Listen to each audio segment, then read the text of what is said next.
타케이시는 못생기고 인기 없는 모태솔로 회사원으로 리즈 100만을 달성해서 직장 내 최고 미녀를 꼬시는 게 목표다. 어느 날 조용한 골목길에서 한 남자가 여자에게 몰래 데이트를 주선해 달라고 제안한다.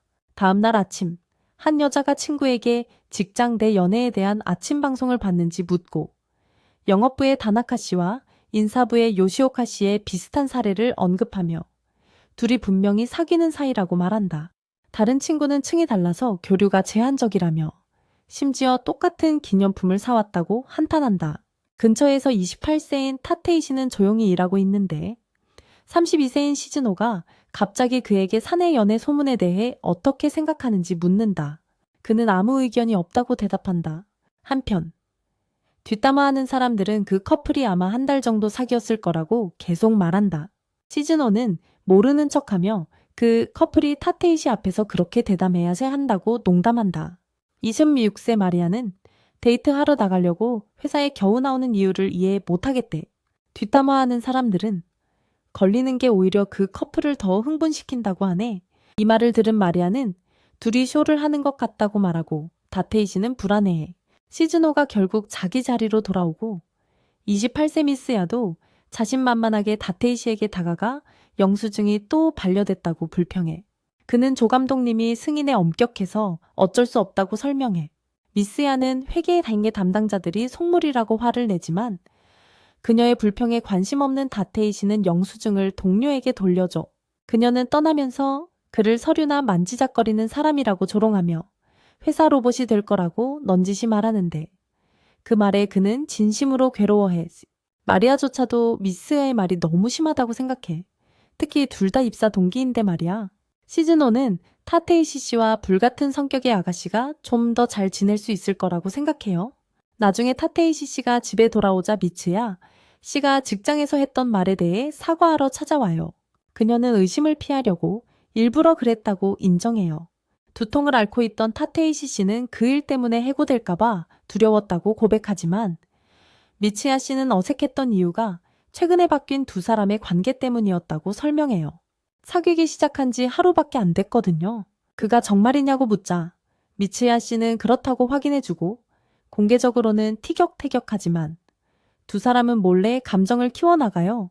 맥주를 나눠 마신 후 그는 가까운 동료들에게도 비밀로 하고 싶냐고 물어요. 미츠야 씨는 동의하지만 직장에서는 평소처럼 행동할 수 없다고 주장해요. 다테이 씨는 걱정하며 아까처럼 취급받을까봐 전전긍긍한다. 진짜 문제는 미스야가 감정을 숨기지 못하고 관계를 숨기기 위해 극단적인 행동을 할 때도 있지만 그녀는 몇 가지 규칙을 확실히 정한다. 첫째, 복도에서는 무슨 일이 있어도 눈을 마주치지 말 것. 둘째, 밤에 만날 때는 오늘처럼 항상 새 정거장 전에 내릴 것. 셋째, 쉬는 날에는 밖에서 만나지 말고 집에서 만날 것. 다테이 씨는 그녀가 규칙을 설명할 때 사랑스럽다고 생각하면서도 가끔은 데이트하고 싶다고 속으로 생각한다. 하지만 미스야는 모든 것을 통제하려 하는데 특히 다테이 씨가 아까 그녀가 다가왔을 때 당황했기 때문이다. 다테이 씨는 짜증이 나서 직장에서 지나치게 애정 표현을 하고 싶지 않다고 생각하며 비밀 연애가 관계에 흥분을 더한다는 소문을 들었던 것을 떠올린다. 하지만 그에게 이건 단순한 게임이 아니야. 그저 그녀와 제대로 데이트하는 기분을 느끼고 싶은 거지. 어쩌면 너무 큰 걸 바라는 걸지도 몰라. 그러자 미츠야는 마스크를 쓰고 데이트하자는 제안을 하고 타테이 씨는 또 한 번 매료돼. 그녀는 제약이 많아서 미안하다고 하면서 회사 사람들이 알게 되면 헛소문이 돌고 문제가 생길 수 있다고 설명해. 타테이 씨는 그녀가 부적절한 소문의 대상이 되는 것을 원치 않기 때문에 비밀로 하는 게 최선이라고 동의해. 미츠야는 미츠야대로 관계가 시작된 이후로 그들의 관계를 소중하게 생각한다고 강조해. 그녀는 둘이 사귄다는 사실이 알려지면 모두가 어색해질 거라고 진심으로 믿고 있어. 이 말을 들은 타테이 씨는 한 걸음 더 다가가. 바로 그 점 때문에 요즘 가슴이 두근거렸다고 고백해. 며칠 후 회사는 성수기를 맞아 혼란에 빠진다. 그러던 중 미츠야는 서류를 회계부에 전달할 사람이 필요하자 데다테이 씨를 볼 핑계로 자원한다. 하지만 친구들은 그녀가 그 부서에 자주 무례하게 굴었으니 가지 말라고 말린다. 대신 가위바위보로 결정하기로 한다. 결과적으로 그리고 정신없는 업무량 때문에 미치야가 그를 마지막으로 본 지 일주일이나 되었다. 그런데 데다테이시는 드디어 일을 마무리하고 미치야로부터 나중에 만나기 전에 집으로 간다는 메시지를 받는다. 그가 일을 마치고 그녀에게 연락하려 하지만 그녀는 잠들어 답장하지 않는다. 다음날 회사에서 시즈노는 그에게 모든 서류가 있는지 묻고 데다테이시는 그의 힘든 업무량을 생각하며 확인한다. 그녀와 헤어진 후 끝없이 이어지는 화면 속 숫자들. 정신적으로 너무 힘들어. 엎친 데 덮친 격으로 영수증도 안 맞아. 언제 끝날지 가늠조차 안 돼. 그때 엘리베이터 문이 열리고 그는 갑자기 모르는 척하는 사랑하는 그녀와 마주친다. 그녀는 타서 다른 사람에게 1층 버튼을 눌러달라고 부탁하고 침착함을 유지하려 애쓰는 타테이시는 전날 밤 그녀에게 연락이 닿지 않았던 것을 떠올린다.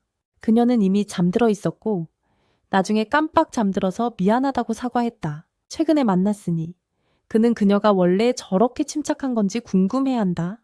한편 시즈노는 동료에게 미치야 씨가 조 감독님 서류 작업을 좀 도와줬다고 사과한다.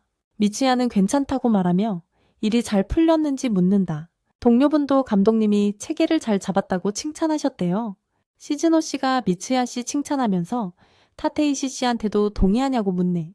당황했는지 잠깐 뜸들이다가 미치야 씨는 우리 팀의 모범이라고 하네. 미치야 씨는 칭찬에 쑥스러워하면서 농담이라고 받아치네. 부끄러워하는 걸 눈치채고 타테이시 씨가 감독님은 회계부에 부탁했어야 했다고 농담하네. 시즈노 씨도 맞장구 치면서 미치야 씨가 다음에는 기획팀 일이 많으니 거절해도 된다고 하네. 그러다 타테이시 씨가 미치야 씨 귀가 빨개진 걸 보고 누가 눈치챌까봐 걱정하네. 시즈노 씨가 갑자기 둘 이름을 부르더니 서로 깎아내리지 말라고. 둘이 잘 어울린다고 하네. 미치야는 당황해서 타테이시의 이름을 잘못 발음하고 둘의 연희가 티가 날까봐 더욱 불안해하시 한다. 엘리베이터 안이 점점 붐비고 미치야는 남자친구 옆에 서서 시즈노가 눈치챘다고 조용히 말한다. 타테이시는 그녀가 더 수상하다고 속삭인다. 더 이상 얘기하지 않기로 하고 우연히 손이 스치자 그 기회를 틈타 손을 잡는다. 그날 밤 전화로 회사의 성수기가 끝난 것을 축하하면서 미치야는 둘만 있을 때는 이름으로 부르자고 제안한다. 타테이시는 미치야 씨라고 부르는 게 익숙하다며 망설이지만 그녀는 유이라고 부르라고 고집하고 그는 당황한다.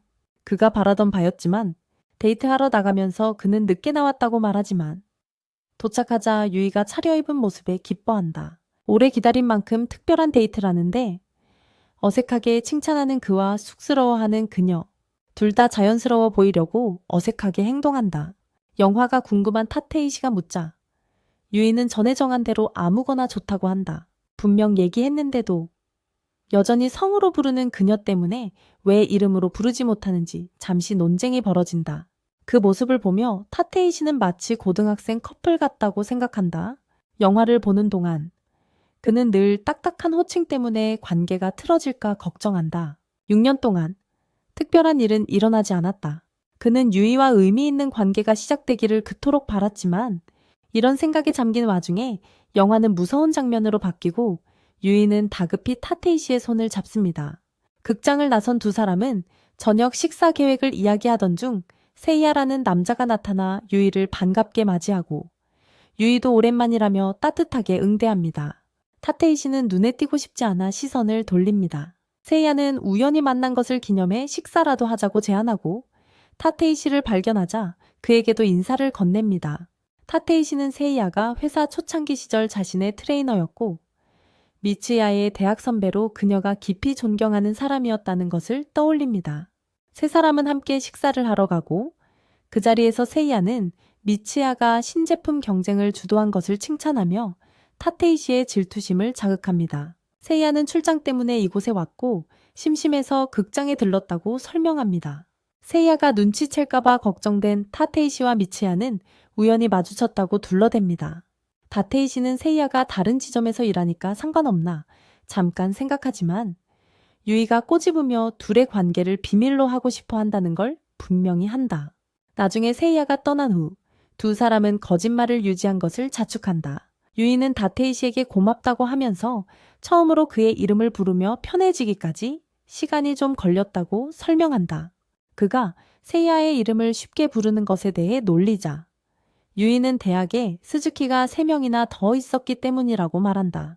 재미있어하며 그는 그녀를 자기 집에서 데이트를 계속하자고 초대한다. 다음 날 아침 그는 그녀의 이름을 부르고 그녀는 얼굴을 붉힌다.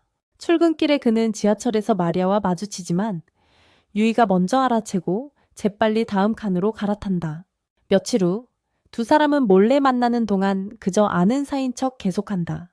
아침이 밝자 타테이시와 유수이는 또다시 동료들에게 관계를 숨깁니다. 출근길에 우연히 서로 부딪히면서 어색한 순간이 연출됩니다. 서로 아는 척을 해야 할지 모른 척을 해야 할지 망설이다가 짧게 인사하고 헤어집니다. 유이는 재빨리 평소의 거친 모습으로 돌아가 타테이시에게 욕설을 퍼붓고 타테이시도 겉모습을 유지하기 위해 맞대응합니다. 긴 하루 일과를 마치고 술집에서 휴식을 취하던 중 타테이시는 유이가 하품을 참는 것을 알아챕니다. 유이는 신이 나서 자신이 개발하는 과자 제품이 거의 완성 단계에 이르렀다고 말합니다. 유이에게는 중요한 이정표이지만 속으로는 토핑을 최종적으로 결정하는 데 어려움을 겪고 있습니다. 동료가 과자 맛에 일가견이 있는 회계부의 마리아에게 자문을 구하라고 제안합니다. 나중에 타테이시가 시즈노의 이삿짐을 나르는 걸 돕고 있을 때 유이가 도착한다. 유이가 자신에게 온 거라고 생각한 그는 그녀가 마리아에게 다가가자 실망한다. 마리아는 제품 2가지 버전을 시식하며 코코넛 토핑을 자신있게 추천하고 마케팅 통찰력을 제공한다. 마리아의 전문성에 감탄한 유이는 메모를 하며 회계사가 음식에 대한 감각이 뛰어나다는 사실에 놀란다. 유이는 마리아를 칭찬하고 그녀가 온라인 스낵 리뷰어들 사이에서 인기가 많다고 언급하며 마리아를 당황하게 만든다. 당황한 마리아는 비밀로 해달라고 부탁하며 자신의 쾌활하고 스낵을 좋아하는 온라인 페르소나가 직업적인 업무 이미지와 대조된다고 인정한다. 동료들이 자신을 다르게 대하는 것을 원치 않는다. 마리아의 예상치 못한 수줍음에 재미있어하며 유이는 그녀를 안심시키고 조용히 있겠다고 약속한다. 마리아는 유이의 친절함에 놀랐어. 평소엔 말투가 날카로워서 특히 타테이시 씨한테 좀 무섭다고 생각했거든. 유이가 타테이시 씨한테만 심하게 대했나 하고 생각하기 시작하는 거지. 그러면서 유이가 퉁명스럽게 구는 걸 정당화하는 거야. 타테이시 씨 성격이 까다롭잖아. 예전에 시즈노 씨가 상사인데도 불구하고 사소한 서식오류 때문에 우리랑 시즈노 씨를 얼마나 심하게 혼냈는지 기억나? 유이는 동의하지만 남몰래 미소를 지어 타테이시 씨의 꼼꼼한 면모를 혼자 있을 때 되새기면서 마리아가 타테이시 씨의 짜증나는 습관들을 더 열거하자. 유이는 그걸 사랑스러운 버릇으로 여기는 거야. 하지만 마리아는 전혀 눈치채지 못하고 유이가 단순히 타테이시 씨를 싫어한다고 생각하는 거지. 비밀이 안전하다고 안심한 유이는 갑자기 모두가 타테이시 씨를 짜증나게 생각할까봐 걱정돼. 죄책감이 스멀스멀 올라올 때쯤 마리아가 타테이시 씨를 칭찬하기 시작해. 타테이시 씨가 얼마나 남을 잘 돕는지 말하면서 유이는 작은 목소리로 자기도 한다고 인정해. 타테이시 씨가 떨어진 서류를 주워줬던 순간을 떠올리면서 그때 처음으로 타테이시 씨에게 마음이 설렜던 거지. 마리아는 간식을 먹으며 시즈노와 자신이 타테이시에게 얼마나 의존하는지 생각하죠. 그의 친절함 때문에 그를 이용하기 쉽다고 여기면서요. 유이는 연필을 꽉 쥐고 짜증을 내며 타테이시의 친절함과 훌륭한 성격에 대해 불평하다가 마리아가 손짓으로 그녀를 제지하죠. 마리아는 그에게 로맨틱한 감정은 없지만 유이가 자신을 설득하려 한다고 느끼죠. 유이는 마리아가 자신의 감정을 눈치챘을까봐 얼어붙지만 마리아는 그저 입사 동기라서 복잡한 라이벌 관계라고 생각하죠. 그날 저녁, 타테이시의 집에서 저녁 식사 후 설거지를 하던 유이는 그의 어깨가 뭉친 것을 보고 마사지를 제안하며 그를 방으로 데려가 긴장을 풀어주죠. 기분이 좋아진 타테이시는 그녀에게 아까 마리아와 무슨 이야기를 나눴는지 묻죠. 유이는 신제품에 대해 이야기했다고 얼버무리지만 마리아의 비밀 간식 리뷰와 그에 대한 마리아의 생각을 숨기죠. 타테이시는 그녀의 갑작스러운 친절을 의심하고 유이는 그가 사무실 장비를 옮기는 것을 받고 그의 노고에 보답하고 싶었다고 설명하죠. 루싱 씨는 부끄러워하며 직장에서 그를 만지고 싶은 걸 참기 힘들다고 털어놓고 그 말에 타테이시 씨 얼굴이 붉어지네요. 유이 씨는 그 말뜻을 재빨리 알아차리고 당황해서 얼굴을 붉힙니다. 수습하려 농담처럼 다음에 자기 마사지를 해달라고 하네요. 며칠 후 유이 씨는 마리아 씨 조언을 받아 업그레이드된 간식 샘플 가방을 들고 의기양양하게 기획부에 들어섭니다. 팀원들에게 나눠주며 의견을 묻네요. 기즈키 씨가 컴퓨터로 힘들어하는 걸 보고 말 없이 도와주겠다는 제스처를 취하고 그가 고맙다고 하자 미소 지으며 다시 일에 집중합니다. 한편 다테이시 씨는 부국장이 보고서를 반려하자 좌절하며 회계 처리를 합니다. 낙담한 그는 의자에 풀썩 주저앉고 시즈노 씨와 마리아 씨는 개인적으로 받아들이지 말라며 그를 다독입니다. 여전히 짜증이 난 그는 커피를 마시러 나갔다. 보고서에 단 2줄을 더 썼다고 부관이 부당하게 자신을 표적으로 삼고 있다고 확신하면서 두 친구는 그가 속상해하는 것을 발견했지만 그는 숨기려고 했지만 실패했다. 유비니무스도 그렇고 친구들은 그녀가 그를 꾸짖으려 한다고 놀리지만 대신 그녀는 쾌활한 미소로 그를 놀라게 하며 시식 샘플을 제공하여 피드백을 받는다. 일행이 풍부한 초콜릿과 겹겹이 쌓인 맛에 감탄하는 동안 타테이 씨는 유이가 직접 그에게 하나를 건네자 당황한다. 마지못해 그는 그녀의 손에서 그것을 받아먹고 괜찮다고 말한다. 그의 미지근한 반응에 유는 짜증을 내며 그녀가 개선하는 데 도움이 되도록 부정적이더라도 자세한 비평을 요구한다. 타테이 씨는 비판의 어려움을 겪으면서도 그녀의 솔직함에 감탄한다. 그녀의 부탁에 그는 초콜릿 토핑이 과하다며 간식이 지저분해진다고 지적하며 엄지손가락에 묻은 얼룩을 보여준다. 친구들은 사소한 문제라고 넘기지만 유우는 그 문제를 인정하며 대부분의 사람들이 편리함을 선호한다는 것을 깨닫는다. 그녀는 그들에게 감사 인사를 하고 레시피를 수정하기 위해 아파트로 돌아간다. 그녀의 결의에 감명받은 타테이 씨는 그녀의 끈기에 맞춰 보고서를 다시 작성하기로 결심한다. 퇴근 후 시즈노는 그와 마리아를 술자리에 초대한다. 유우가 종종 팀원들과 외출하는 것을 알기에 그는 호기심에 함께할 것을 고려한다. 뜻밖에도 그들은 같은 식당에서 유우의 부서 사람들과 마주친다. 자리는 떨어져 있지만 시즈노는 술자리가 긴장을 완화시켜주길 바라며 타테이시가 유우와 교류하는 모습을 상상한다. 하지만 각자 자기 그룹에 남아있더군요. 다들 술을 마시는 것과 달리 다테이시는 가즈키와 대화에 열중하고 가즈키는 주스만 마시더군요. 가즈키가 잠시 자리를 비우자 다테이시는 순간 혼자가 됩니다.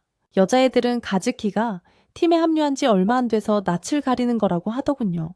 유가 가즈키를 꼬드겨서 같이 놀러 다니게 했다면서 유가 따뜻하고 배려심이 깊다고 칭찬하더군요. 유의 칭찬을 들으니 여자친구가 칭찬받는 것 같아 다테이시는 어깨가 으쓱해졌습니다. 문득 유의 테이블을 보니 맥주잔이 텅 비어 있어서 깜짝 놀랐습니다. 유는 갑자기 일어나 비틀거리며 화장실로 가더니 세면대 앞에서 웅크려 앉았습니다. 걱정된 타테이시는 그녀에게 달려가 도와주겠다고 하지만 그녀는 완강히 거절한다. 그는 재미있다는 듯 그녀의 등을 두드려주며 놀린다. 유우는 남들에게 보일까봐 걱정하지만 그는 동료를 돕는 건 당연하다고 안심시킨다. 자신 때문에 술을 너무 많이 마셨다는 걸 깨달은 그는 사과하지만 술에 취한 유우는 쏘아붙이다가 그의 손길에 녹아든다. 그러고는 그의 집에서 자겠다고 선언하고는 잠이 드는데 완전히 정신을 놓고 공공장소라는 것도 모른다. 바로 그때 카즈키가 남자 화장실에서 나오다가 그들을 발견한다. 그는 어색하게 나갈 기회를 엿보고 있었지만 방해하고 싶지 않았다고 설명하고는 조심스럽게 사귀는 사이냐고 묻는다. 굳이 부정할 이유가 없다고 생각한 타테이시는 그들의 관계를 인정한다. 다음 날 타테이시는 유우에게 카즈키가 우리 비밀을 안다고 말하고 유우는 불안해합니다. 유우는 카즈키를 입막음하기 위해 창고에 가두자고 섬뜩하게 제안하지만 타테이시는 과민 반응이라고 안심시킵니다. 타테이시는 카즈키는 소문을 퍼뜨릴 사람이 아니라고 주장하지만 유우는 망설이며 혹시라도 탄로날까봐 두려워합니다. 특히 회사의 헌신적인 타테이시 씨의 커리어에 해가 될까봐요. 유우의 걱정에 감동한 타테이시는 유우의 머리를 쓰다듬으며 직장에서 평소처럼 행동하면 안전할 거라고 안심시킵니다. 나중에 회계부에서 타테이시는 모든 것이 평소와 같다는 것을 알아차리고 안도합니다. 자판기 옆에 있는 카즈키를 보고 타테이 씨는 아무렇지 않게 입을 다물라고 상기시킵니다. 카즈키는 사내 연애가 금지된 것도 아닌데 왜 숨기냐고 묻습니다. 타테이 씨는 특히 많은 사람들이 유에게 의지하고 있기 때문에 프로페셔널한 이미지를 유지하고 싶다고 설명합니다. 카즈키는 그의 진심을 듣고 유를 보호하고 싶다며 입을 다물기로 한다. 그는 그녀의 다른 면을 보게 되어 의외였다고 말하고, 타테이 씨는 그런 모습이 그녀의 가장 매력적인 모습이라고 답한다. 타테이 씨는 걸어가면서 미래에 대해 생각한다. 유와 결혼하는 것을 상상하며 그는 그녀 곁에 영원히 머물고 싶어 미소 짓는다. 기획부는 업무에 압도되어 있고 유의 팀은 판매할 만한 유망한 스낵을 만들었지만 여전히 포장 디자인이 필요하다. 유는 고객을 끌어들이기 위해 대담하고 세련된 디자인을 주장하지만 카즈키와 일부 고위 간부들은 더 고전적인 접근 방식을 선호한다. 그녀가 막 논쟁을 하려던 찰나, 카즈키가 그녀와 타테이 씨의 비밀 관계를 알고 있다는 것을 기억한다. 그에게 잘 보이고 싶어서 그녀는 참고 더 단순한 디자인을 고려하기로 동의한다. 퇴근 후 유우는 타테이 씨를 위해 저녁을 준비하고 그녀가 그토록 먹고 싶어 했던 가게의 돈엇을 사오자 기뻐한다. 그녀는 아늑한 거실에 그를 앉히고 부엌으로 향하며 도넛을 접시에 담고 커피를 내리면서 행복하게 콧노래를 부른다. 타테이 씨는 그 자리에서 그녀의 미스터 래빗 장난감 컬렉션이 늘어난 것을 알아차리고 그녀의 공간이 따뜻하고 활기차게 느껴져 그의 미니멀한 집과는 매우 다르다고 생각한다. 유우가 돌아오자 그녀는 어떤 도넛을 먼저 먹을지 신중하게 고민하면서 진지한 표정을 짓는다. 그녀의 강렬한 집중을 보면서 타테이 씨는 직장에서 그녀의 날카로운 결정 능력을 떠올린다. 그녀가 메이플 맛을 고르는 순간 즉시 밝아지며 그가 사랑하는 쾌활하고 애정 넘치는 유우로 돌아온다. 유우는 타테이 씨 옆에 앉아 도넛을 한 입 베어 문다. 메이플의 달콤함이 그녀의 감각을 채우자 그녀의 눈이 밝아지고 가볍게 숨을 내쉰다. 타테이 씨는 그녀가 사소한 일에도 얼마나 풍부한 표정을 짓는지 신기하게 바라본다. 궁금해진 그녀는 그에게 원래부터 과자를 좋아했냐고 묻는다. 그는 잠시 멈칫하더니 원래도 좋아했지만 회사에 들어와 음식과 과자를 사랑하는 동료들에게 둘러싸인 후 더욱 열정적으로 되었다고 인정한다. 그녀는 질문을 그에게 돌려 손대지 않은 도넛을 가리킨다. 그는 자신이 단 것을 정말로 원하는 게 아니라 유우가 좋아한다는 걸 알아서 샀다는 걸 깨닫는다. 시간이 지나면서 그는 그녀의 취향을 알게 되었고 그녀를 행복하게 해주는 것을 즐긴다. 초콜릿 도넛을 한 입 베어 물자 그는 생각보다 맛있어서 놀라며 얼굴이 밝아진다. 재미있어하며 유우는 그에게 다가가 입을 맞추며 귀엽다고 말한다. 대담함에 부끄러워진 그녀는 재빨리 일어나 커피를 더 내오겠다고 한다.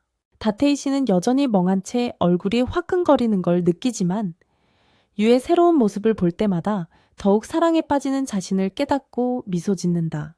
도넛을 다 먹자 유는 한숨을 쉬며 회의에서 키즈키 씨만 보면 불안하다고 털어놓는다. 다테이 씨는 묵묵히 그녀의 말을 들어주며 안심시키는 미소를 짓는다. 그는 침착하게 너무 신경 쓰지 말라고 다독이며 키즈키 씨가 이미 둘의 비밀을 지켜주겠다고 약속했다는 것을 상기시켜준다. 그녀의 걱정을 덜어주기 위해 그는 부드럽게 그녀의 머리를 쓰다듬으며 키즈키 씨가 예전에 결혼에 대해 넌지시 언급했던 일 때문에 얼굴을 붉혔던 기억을 떠올린다. 다음 날 유는 팀 회의 내내 긴장한 모습이다. 키즈키 씨 맞은편에 앉아있자 다테이 씨가 대화 중에 무언가를 숨겼다는 사실이 떠오르면서 신경이 곤두선다.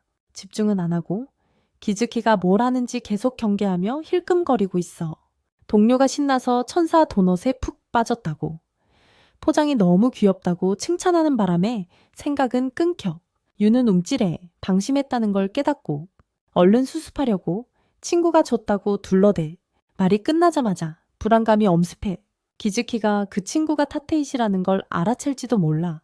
당황해서 말을 바꾸려고 어색하게 그냥 아는 사람이라고 특히 여자라고 강조하지만 불안한 눈빛이 다 드러나 처음엔 기즈키도 제가 왜 저러나 싶어. 누굴 말하는 건지 모르겠고 하지만 팀에서 회계부에 도넛 살 돈을 요청하자는 말이 나오자 유우의 당황은 더욱 심해진다.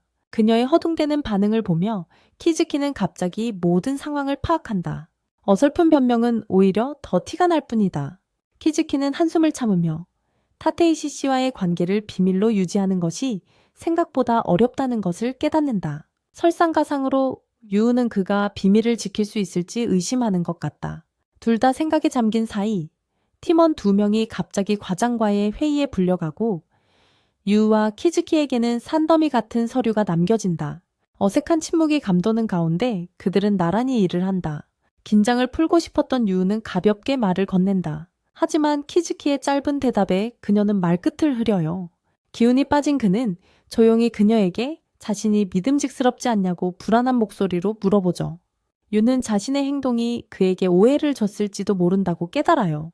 바로잡기로 결심한 그녀는 서류를 내려놓고 자신감을 북돋우기 위해 뺨을 가볍게 쳐요. 그 동작에 키즈키의 시선이 닿자 그녀는 불안한 게 아니라 비밀 연애라는 낯선 상황 때문에 긴장한 거라고 설명하죠. 얼굴이 붉어지며 감정을 드러내요. 키즈키는 미소를 지으며 전혀 미안해야 하는 것 같지 않다고 놀려요. 분위기가 풀리고 유는 멋쩍게 너무 티냈다고 인정하죠. 키즈키는 재밌어 하면서도 침착하게. 감정을 숨기는 법을 배우지 못하면 다른 사람들이 자기 도움 없이도 비밀을 알아낼 거라고 경고한다. 유는 그의 말을 인정하며 실수했다고 고개를 끄덕이고 다시 한번 사과한 후 둘 다 서류 정리를 다시 시작한다. 한편 회계부에서는 타이티 씨가 창고 기록 보관소에서 파일을 가져오라는 지시를 받는다. 최근 정리 덕분에 그는 파일을 금방 찾지만 막 나가려던 찰나 근처 방에서 나는 큰 소리에 시선이 쏠린다. 걱정된 그는 달려가 바닥에 앉아 허리를 문지르는 유를 발견한다. 그들은 눈이 마주치자 본능적으로 서로를 부르지만 곧바로 딱딱한 말투로 돌아간다. 유는 떨어진 물건 때문에 놀라 균형을 잃었다고 설명한다.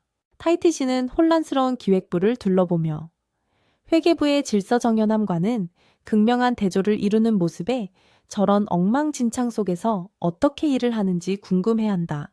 유는 경영진이 이미 정리정돈을 지시했다며 흩어진 물건들을 모으기 시작하며 임시 보관에 대해 중얼거립니다. 그녀가 힘들어하는 것을 본 타이티 씨는 그녀의 항의를 묵살하며 돕기 시작하고 그녀의 부서에 도움이 필요한 건 분명하다고 농담합니다. 함께 있는 모습이 보일까 경계하면서도 그는 그녀와 함께하는 이 짧은 순간을 즐깁니다. 어수선한 물건들을 정리하던 중 그는 깃발 하나를 집어들고 유에게 어디에 두어야 하는지 묻습니다. 그녀는 갑자기 환하게 웃으며 입사 후 첫 판매 행사에서 사용했던 깃발임을 알아봅니다. 유는 잠시 경계를 풀고 타이티 씨가 직장 밖에서 알고 있는 자신의 모습을 드러냅니다. 하지만 곧바로 냉정하고 프로페셔널한 태도로 돌아와 그에게 깃발을 구석에 두라고 지시하고 다시 정리를 시작합니다. 그녀는 정신을 바짝 차리고 거리를 유지해야 한다고 다짐합니다. 타이티 씨는 따르지만 둘만 있을 때도 근무 규칙이 적용되는지 궁금해야 한다. 그들이 침묵 속에서 청소하는 동안 유는 높은 선반으로 손을 뻗는다. 타이티 씨는 돕겠다고 하지만 그녀는 거절하고 그에게 사다리를 잡아달라고만 부탁한다. 그는 돕게 되어 기쁜 마음으로 사다리를 꽉 잡는다. 그가 그녀의 침에 대해 경고하자 그녀는 멈칫하고 사다리가 흔들린다. 그녀는 미끄러지지만 타이티 씨가 간신히 그녀를 붙잡는다. 그들은 거의 키스할 듯 가까워지지만 갑자기 동료들이 들어온다. 그들은 발각되지 않기 위해 재빨리 숨을 곳으로 몸을 숨긴다. 타이티 씨는 간판을 넘어뜨리지 않으려고 균형을 잡으려고 애쓴다. 그의 불편함을 느낀 유는 조용히 긴장을 풀고 필요하면 자기에게 기대라고 말한다. 그는 잡히면 안 된다는 것을 알기에 그녀의 말에 따른다. 주변이 안전해지자 그들은 안도의 한숨을 쉬며 앞으로는 업무적으로 대하기로 한다. 며칠 후 그들의 동료 시즈노가 신나서 야구 티켓 7장을 제공하고 열렬한 팬인 타이티 씨는 기뻐한다. 경기 당일 유는 그의 그룹에 합류하게 된다. 동료들에게 둘러싸여 있지만 그는 몰래 그녀와 그 순간을 함께하는 것을 즐긴다. 그는 열성적으로 경기를 설명하며 헷갈려하는 유가 따라올 수 있도록 돕는다. 팀이 득점하자 그는 무의식적으로 그녀의 손을 잡았다가 이내 동료들이 경기에 집중하지 않는 것을 보고 황급히 손을 놓는다. 나중에 붐비는 매점을 지나갈 때 타이지는 의심을 사지 않도록 손을 잡고 함께 다니자고 제안한다. 유는 망설이지만 가까움이 싫지만은 않다. 돌아오는 길에 홈런이 터지자 타이지는 흥분해서 유를 생각 없이 껴안는다. 놀랍게도 시즈노도 합류하는데 너무 신난 나머지 눈치채지 못한다. 자리로 돌아와서 유는 몸을 기울여 다음에는 걱정 없이 둘만 가서 야구를 즐기자고 속삭인다. 유와 친구들은 점심을 먹기 위해 편의점에 들르고 각자 먹을 것을 고른다. 하지만 유의 관심은 온통 음식에만 있는 것이 아니라 몰래 선반에서 새로 출시된 자신의 과자를 찾는다. 그녀는 그대로 놓인 걸 보고 마음이 철렁 내려앉아요. 아무도 관심을 안 가져주니 마음이 무겁죠. 다음날 아침, 시즈노는 여느 때처럼 일찍 하루를 시작해요. 훈련을 마치고 돌아가던 길에 그녀는 한 남자 동료와 마주치고 그는 그녀의 시간 엄수를 칭찬하죠. 그녀는 웃으며 칭찬에 답하지만 그는 남은 일을 끝내러 왔을 뿐이라고 솔직하게 말해요. 잠깐의 수다 후 시즈노는 조용한 시간을 보내기 위해 근처 카페로 향해요. 메뉴를 보며 자리를 잡으려는데 키즈키가 도착하고 웨이트리스가 그들이 함께 온 줄 알고 그를 그녀의 테이블에 앉히면서 평화가 깨져요. 실망한 그녀는 속으로 한숨을 쉬지만 정중하게 미소를 지어 보여요. 그들이 동시에 주문하려 하자 과장된 정중함이 어색한 대치 상황으로 변질돼요. 한편 유는 출근길에 초조하게 휴대폰을 확인하며 자신이 만든 과제에 대한 온라인 반응을 살피지만 아무런 소식도 없다. 유는 뜻밖의 타티 씨와 마주치고 간단한 인사를 나눈 후 평소와 같은 업무 관계로 돌아간다. 함께 걸어가던 타티 씨는 유의 풀이 죽은 기분을 알아채고 전날 밤 통화에서 유의 기분이 좋지 않았던 것을 떠올리며 무슨 일이 있는지 묻는다. 유는 긴 근무 시간으로 지치고 힘들어서 그렇다고 둘러댄다. 타티 씨는 뭔가 더 있다고 느끼고 화제를 유의 새로운 프로젝트로 돌린다. 유는 흥미로운 일이라고 동의하지만 시큰둥한 말투는 그렇지 않다는 것을 보여준다. 한편 카페에서 시즈노와 키즈키는 주문한 음식을 받고 나서야 서로 같은 메뉴를 시켰다는 것을 알고 어색함을 느낀다. 시즈노는 키즈키가 먹기 시작하는 것을 보고 그를 따라한다. 긴장을 풀려고 그녀는 그가 자기를 기다릴 필요 없다고 가볍게 말을 건넨다. 키즈키는 그녀에게 음식이 식고 있다고 부드럽게 말하며 억지로 대화할 필요 없다고 안심시킨다. 그는 조용한 아침을 즐긴다. 서로 침묵을 좋아한다는 사실에 안도한 시즈노는 일을 하고 키즈키는 책을 읽는다.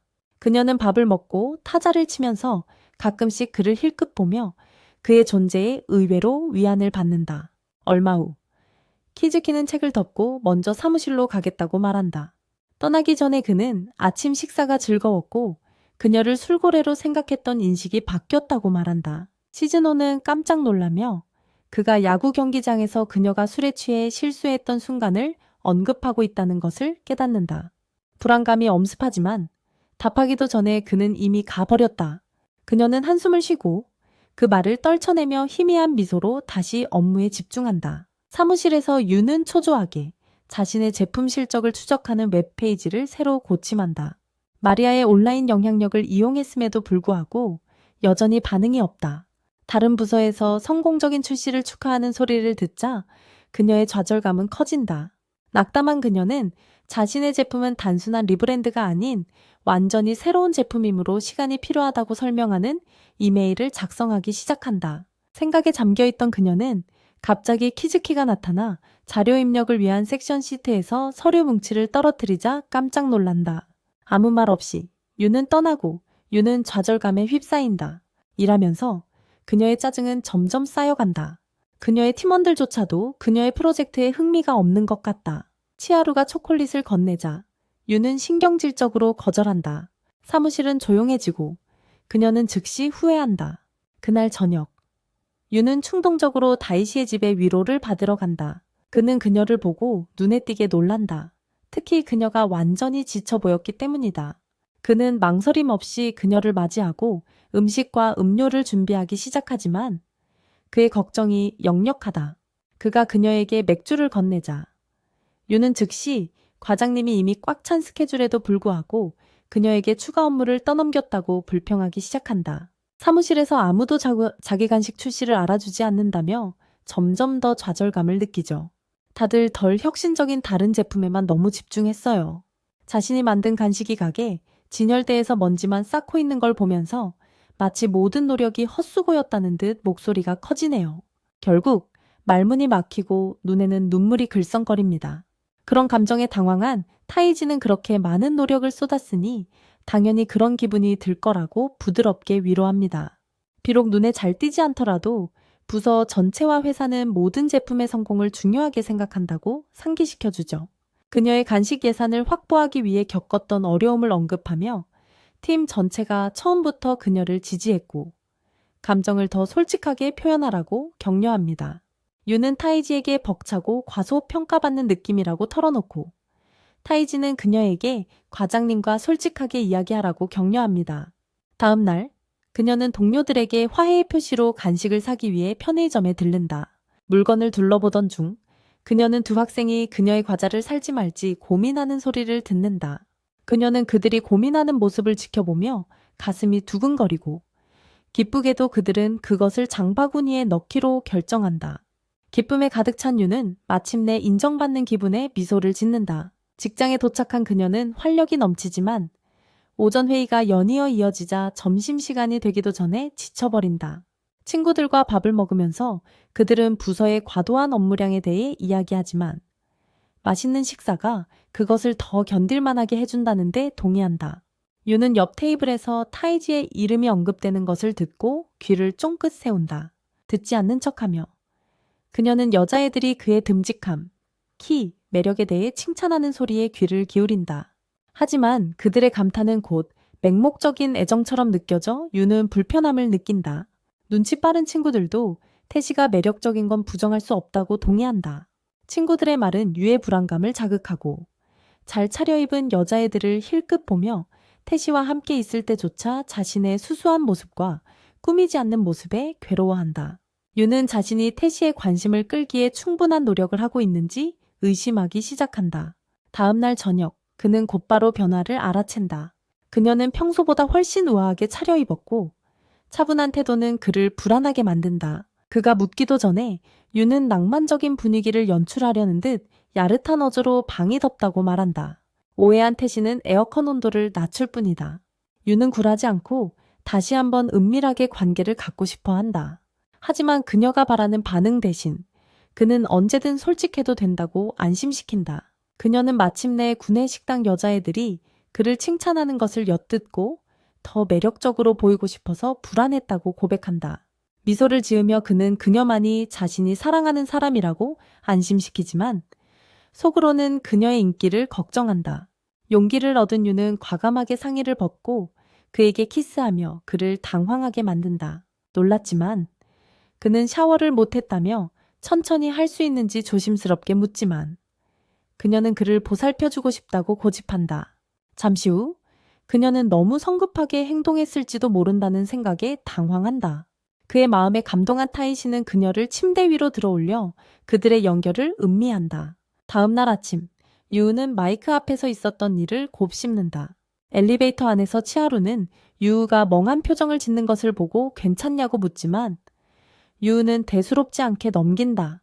구내식당 여자애들이 또다시 타이시 얘기를 하며 설레발을 치자 유우는 더 이상 질투심을 느끼지 않고 그저 그가 자기 것이라는 사실에 뿌듯해한다. 엘리베이터 문이 열리자 타이시가 들어오고 잠시 멈칫하더니 여자애들 옆에 선다.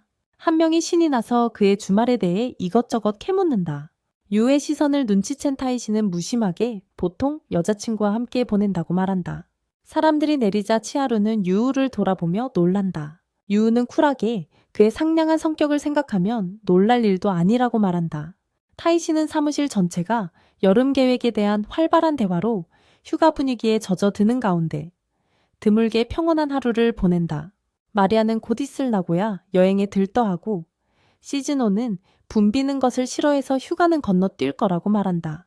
그러다 그들의 관심은 타이시의 계획으로 옮겨가고 타이시는 한 달 전 휴가 장소를 고르는 문제로 유이와 격렬하게 다퉜던 것을 떠올린다. 여행사의 도움 없이 그들은 유이의 아파트에 모여 탁자 위에 팜플렛을 펼쳐놓는다. 타이시는 즉시 그녀의 첫 번째 선택인 오키나와를 거절하며 태풍 때문에 망칠까봐 두려워했다.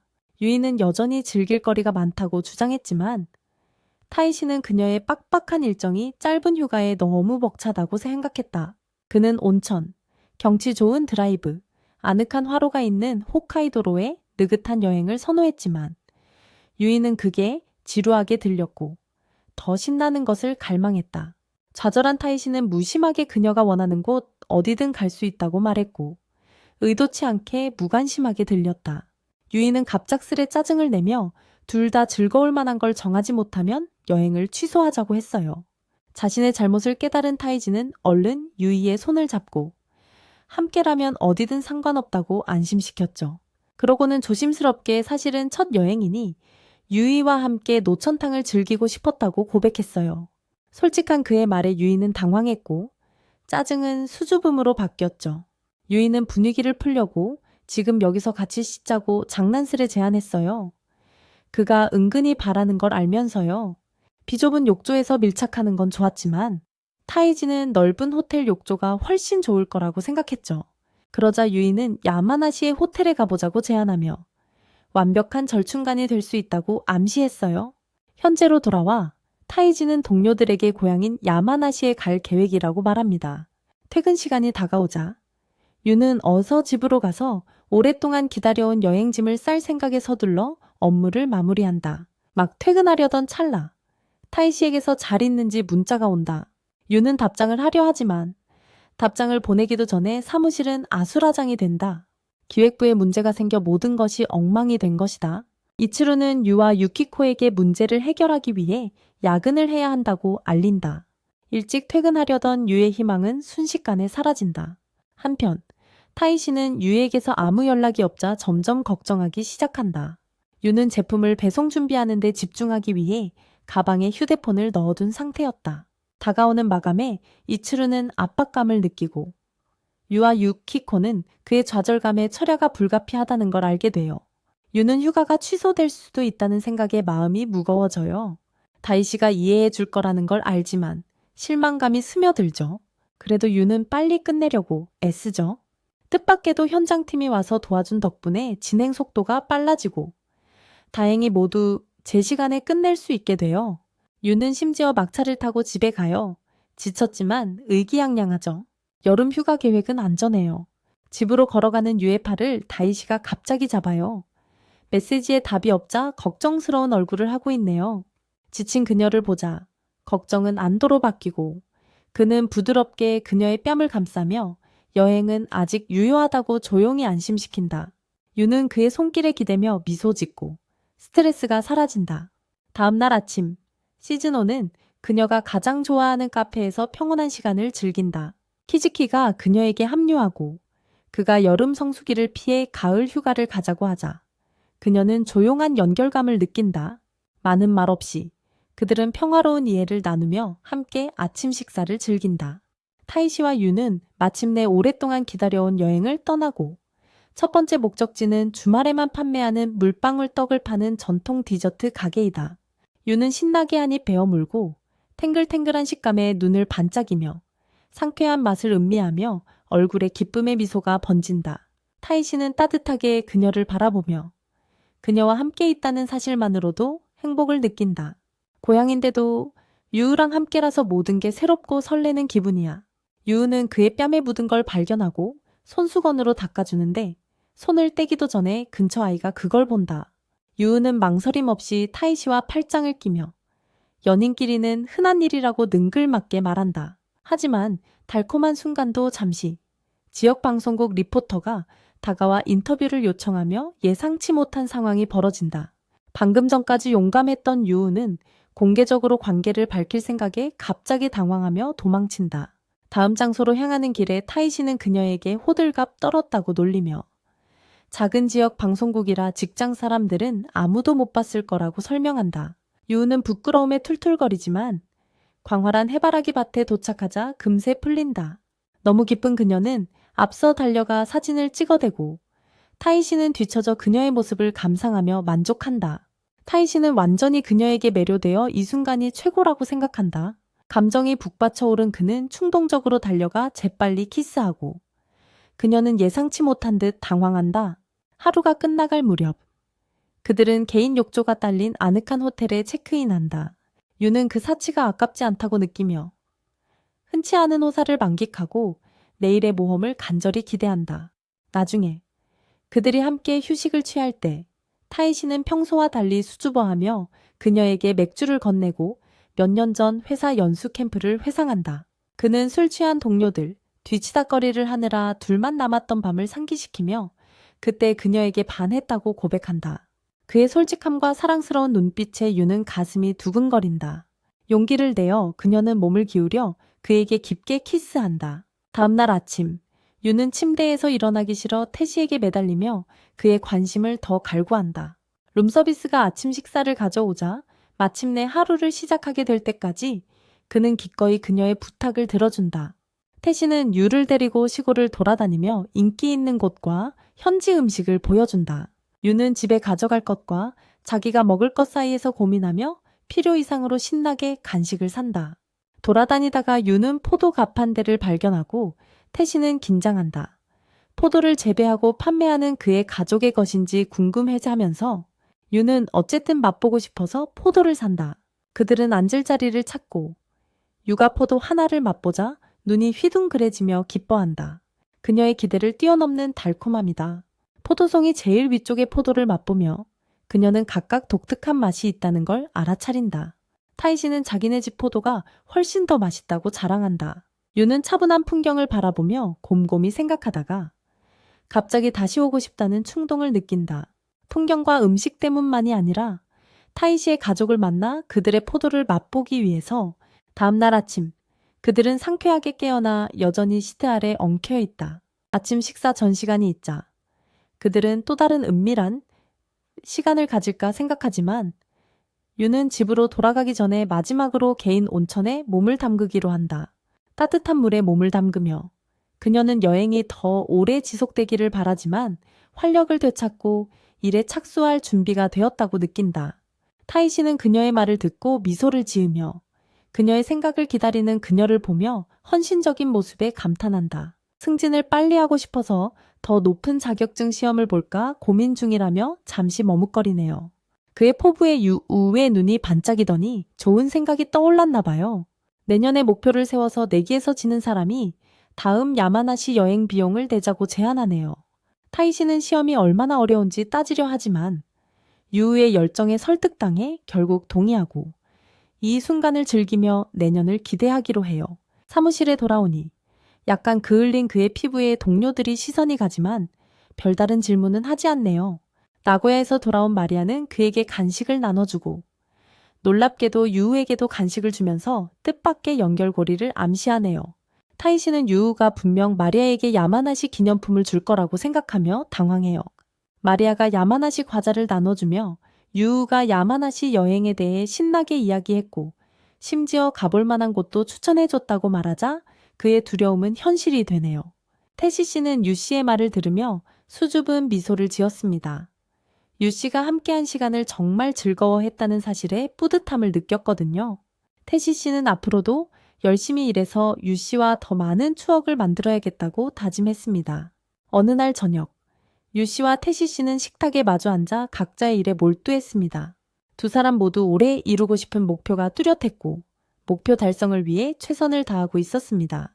태시 씨는 자격증 시험을 위해 노트를 넘겨보며 중요한 부분을 강조했고 유 씨는 다가오는 발표를 위해 제품 제안서를 꼼꼼히 수정했습니다. 조용한 아파트 안은 책장 넘기는 소리와 키보드 소리로 가득 찼습니다. 다음날 아침, 유 씨는 긴장했지만 희망을 품고 부장님께 아이디어를 발표했습니다.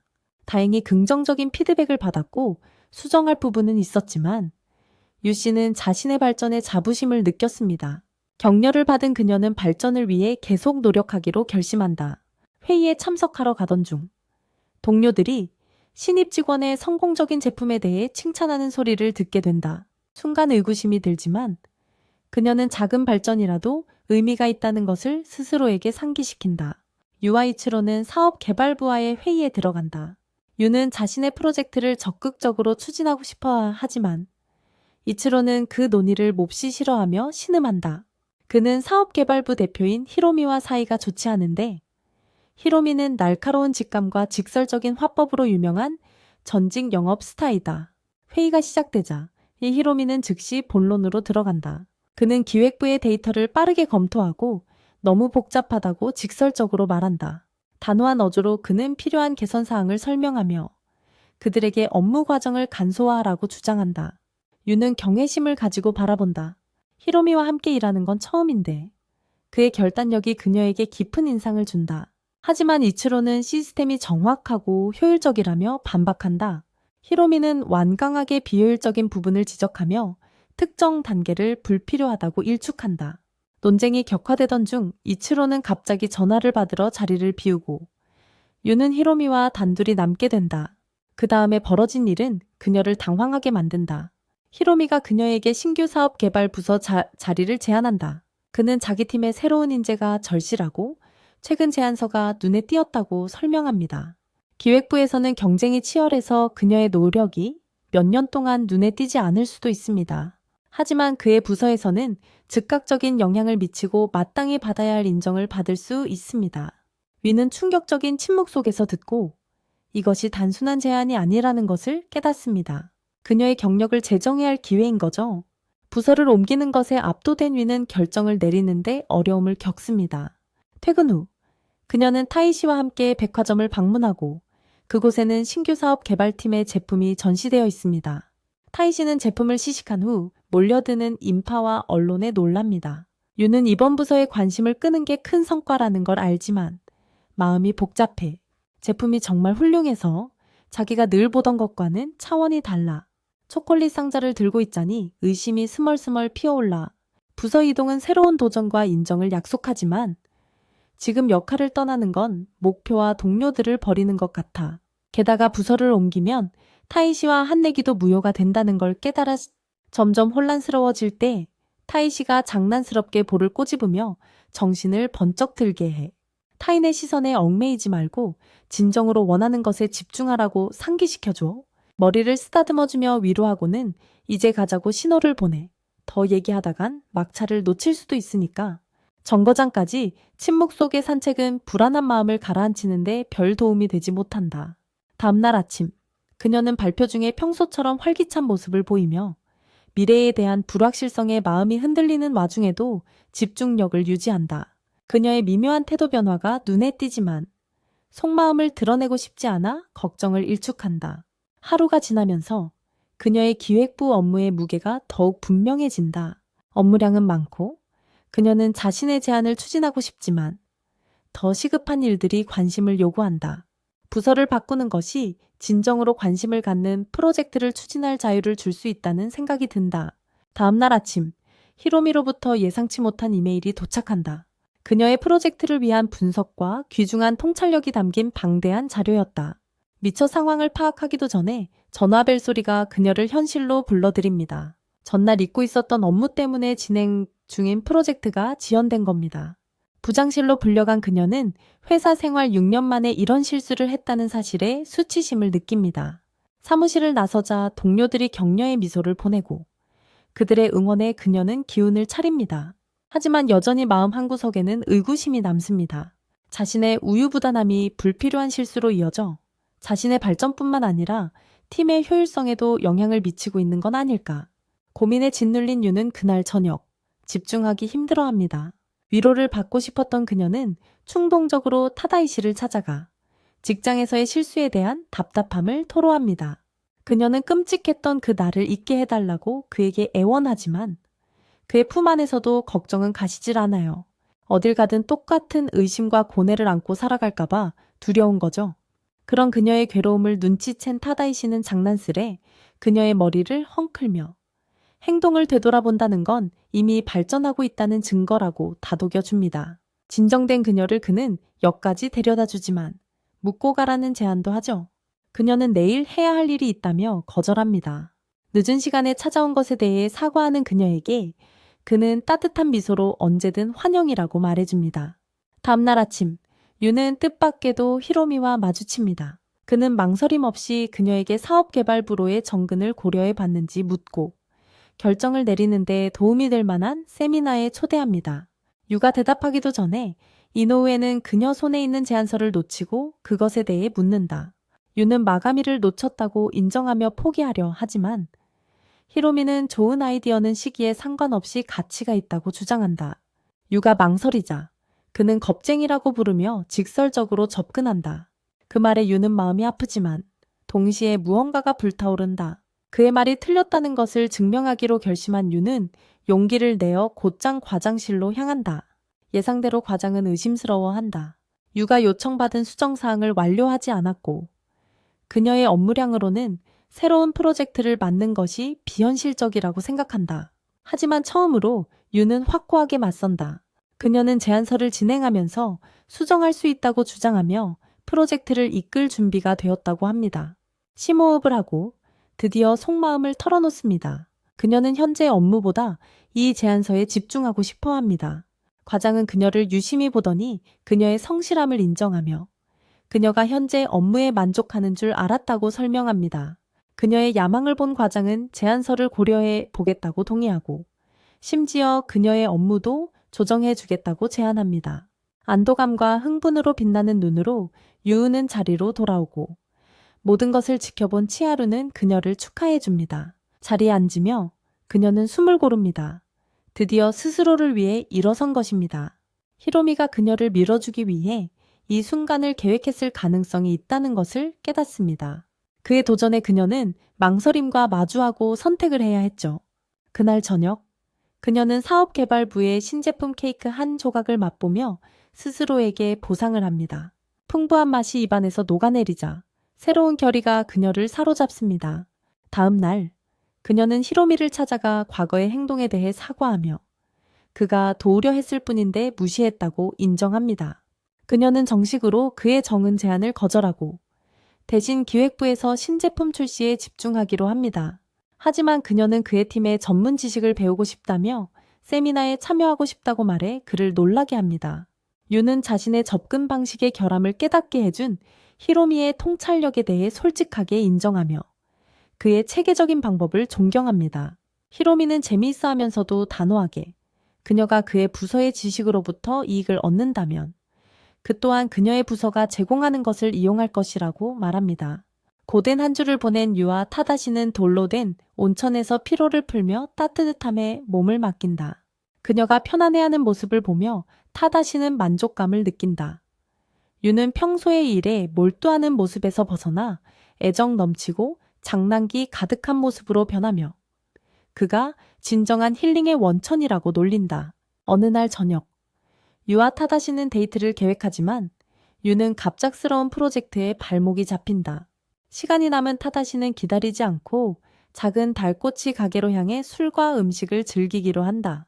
혼자만의 시간을 즐기며 천천히 음식을 맛본다. 식당 TV에서 나오는 등산 광고가 그의 시선을 사로잡고 등산복을 입은 유의 모습을 상상하며 미소 짓는다.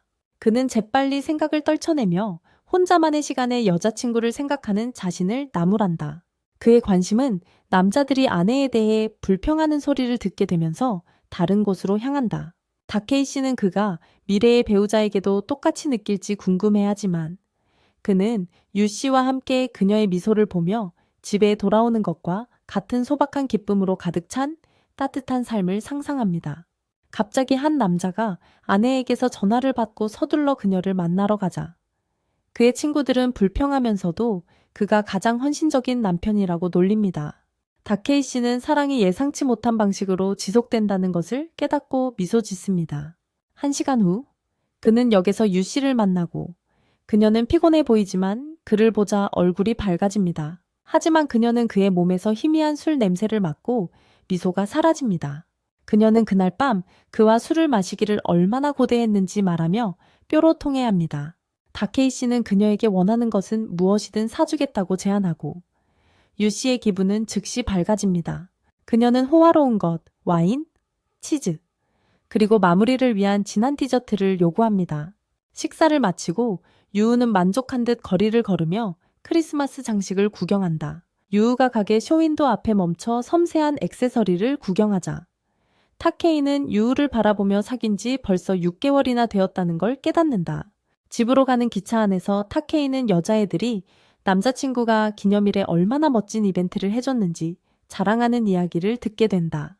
타케이는 유우와의 6개월 기념일과 크리스마스가 다가오자 유우를 위해 뭔가 해줘야 할지 고민한다. 다음 날, 그는 회사에서 유우의 반응을 상상하며 선물 아이디어를 검색한다. 생각에 잠겨 마리아가 다가오는 것도 눈치채지 못한다.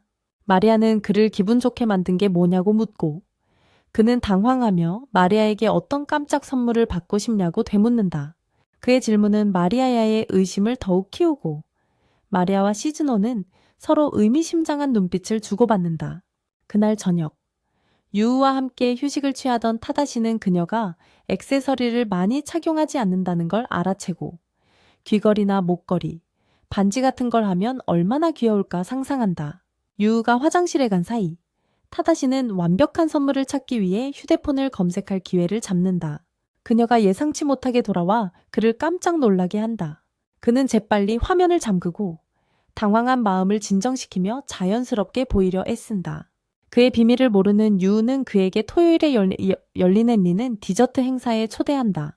그는 망설이다가 시험 준비를 핑계로 거절하지만 사실은 그녀에게 선물을 사줄 계획이다.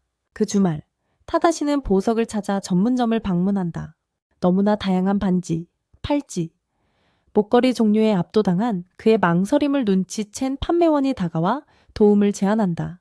유가 액세서리들을 착용한 모습을 상상하던 그는 우아한 커플링 한 쌍에 마음이 끌립니다. 점원은 그 반지의 의미를 설명해주고 그는 깊이 생각하지 않고 그걸로 결정합니다. 마무리하기 전에 점원은 반지에 문구를 새기고 유의 사이즈를 확인한 후에 가져가는 것을 제안합니다. 다케이 씨는 그의 선택에 만족하며 동의합니다. 한편 유는 친구 치하루와 함께 디저트 행사를 마무리합니다. 카페로 향하던 중 그녀는 예상치 못하게 길 건너편에서 타다시를 발견합니다. 다음 날 생각에 잠긴 그는 그녀에게 반지를 선물하고 서로의 마음을 고백하는 로맨틱한 데이트를 상상합니다. 현실에서 그는 유의 집에서 그녀가 잠든 사이 몰래 반지 사이즈를 재고 있습니다. 타다시는 유우가 잠들면 얇은 실로 손가락을 살짝 감는 고전적인 방법을 쓸 생각입니다. 하지만 유우는 갑작스러운 그의 방문을 경계합니다. 공부 계획이 있다면서도 굳이 오겠다고 한 게 이상하게 느껴지죠. 타다시가 아무렇지 않게 하루 종일 집에 있었다고 말하자 유우는 아까 본 것과 다르다는 생각에 의심이 더욱 커집니다. 유우가 깜빡 잠이 들자 타케이 씨는 조심스럽게 그녀의 손가락을 재며 속으로 성공을 자축합니다. 하지만 그날 밤 유우는 깨어나서 그가 휴대폰을 만지고 있는 것을 발견하고 불안감이 커집니다. 다음 날 타케이는 금요일 저녁 식사를 손꼽아 기다리며 완벽한 선물 증정 순간을 상상하며 일에 집중하지 못합니다. 한편 유우는 그가 뭔가 숨기고 있다는 느낌에 계속 불안해하며 의심을 떨쳐내지 못합니다. 유우가 집중하려고 애쓰는 동안 타케이 씨의 계획은 꼬여가고 레스토랑 예약은 어렵고 좌절감만 커져갑니다. 유우한테 만나자는 연락이 오지만 그는 바쁘다며 금요일까지 기다리라고 서둘러 답장하죠. 답장 확인도 안 하고 그는 사람들로 북적이는 거리를 헤치며 반지를 사러 달려갑니다. 타다시는 망쳐버린 저녁 식사 계획에 대해 투덜거리면서도 반지가 오늘 하루를 만회해 주길 바라죠. 거의 문 닫기 직전에 가게에 도착해서 드디어 신중하게 고른 보석을 받습니다. 작은 상자를 든 채 그는 짜릿함을 느끼지만 갑자기 유우가 그의 뒤에 나타납니다. 돌아선 그는 그녀의 날카로운 시선을 마주하며 해명을 요구받습니다. 지난 토요일에 공부한다고 했으면서 왜 시내에 있었냐고 추궁하는 거죠. 변명을 찾으려 허둥대지만 그녀의 꿰뚫어보는 듯한 시선에 말문이 막힙니다. 그녀는 그가 숨기는 게 뭔지 알아야겠다며 계속 몰아붙입니다. 선물을 지금 줘야 한다는 생각에 당황했지만 그는 곧 떨쳐낸다. 지금은 때가 아니야. 그는 하루만 더 기다리라고 하지만 그의 망설임은 유의 짜증만 더할 뿐이다. 유는 그가 다른 걸 숨기지 못하게 저녁 내내 같이 있겠다고 단호하게 말한다. 그의 깜짝 이벤트가 무너지자 유의 짜증은 불안함으로 바뀐다. 의심이 그녀의 표정을 흐리게 하고 불확실함에 휩싸여 몸이 떨린다. 그가 자신을 떠날지도 모른다는 생각이 스쳐 지나간다. 유의 괴로움을 본 히티시는 계획을 포기한다. 그는 더 생각할 겨를도 없이 선물 봉투를 내밀었어. 더 이상 숨길 이유가 없다는 걸 깨달은 거지. 유는 은반지 2개가 들어있는 보석 상자를 발견했는데 반지마다 그녀의 이름이 새겨져 있었어. 타케이시는 어색하게 시선을 피하며 자신의 행동에 멋쩍어 했어. 그는 직장에서의 관계를 비밀로 유지하기 위해 휴일이나 집에서만 끼라고 제안했어. 놀랍게도 유는 매일 끼겠다고 약속하며 자랑스럽게 자신의 사랑을 표현했어. 안도한 그는 그녀가 눈물을 글썽이며 고맙다고 말하자 미소를 지었어. 6개월 기념일을 잊었다는 걸 인정하면서 말이야. 문이 닫히자 격정이 솟아오르고 옷은 순식간에 벗겨졌어. 타케시이는 그들의 조급함을 놀렸지만 둘 다 신경 쓰지 않았어. 일이 커지기 직전에. 유는 갑자기 내일 계획을 물어본다. 약간 숨이 찬 듯. 그는 그녀를 고급 레스토랑에 데려가고 싶었지만 예약이 꽉 찼다고 고백한다. 그의 후회하는 목소리를 듣고 그녀는 그와 함께 있는 것만으로도 충분하다고 그를 안심시킨다. 자정을 알리는 알람이 울리고 기념일이 되자 그녀는 부드럽고 사랑스러운 미소로 그를 바라본다. 그녀는 그의 손을 들어 올려 그의 반지에 입 맞추고 그의 사랑을 받으며 영원히 함께하고 싶다는 소망을 속삭이며 또 다른 깊은 키스로 그녀의 말을 봉인한다. 다음 날, 유는 그녀의 사쿠라 테마 간식 아이디어를 과장에게 발표한다. 과장은 컨셉은 마음에 들지만 임팩트가 부족하고 그녀의 고객에게 도달하지 못할까봐 걱정한다. 그의 비평에 유는 실망하지만 그녀의 손가락에 있는 은반지를 보자 위로가 되는 따뜻함이 그녀를 채운다. 그녀는 물질적인 선물을 바라지 않았지만 이제는 사랑을 상징하는 무언가를 갖는 게 얼마나 의미 있는지 깨달았어. 미소를 지으며. 그녀는 불완전했지만 멋진 6개월간의 여정을 떠올려 나중에 쉬는 시간에 친구들은 그녀가 얼마나 자주 반지를 힐끗거리는지 알아차려 궁금증이 일고 유는 6개월 동안 연애 중이라고 솔직하게 말해. 친구들은 놀라지 않고 남자친구가 널 얼마나 사랑하는지 말하며 그녀를 놀려 그녀의 뺨을 붉게 물들여.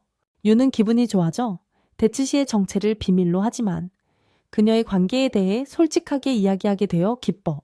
한편 회계부의 데츠시는 셔츠 아래 목걸이로 같은 반지를 차고 있어. 시청해주셔서 감사합니다.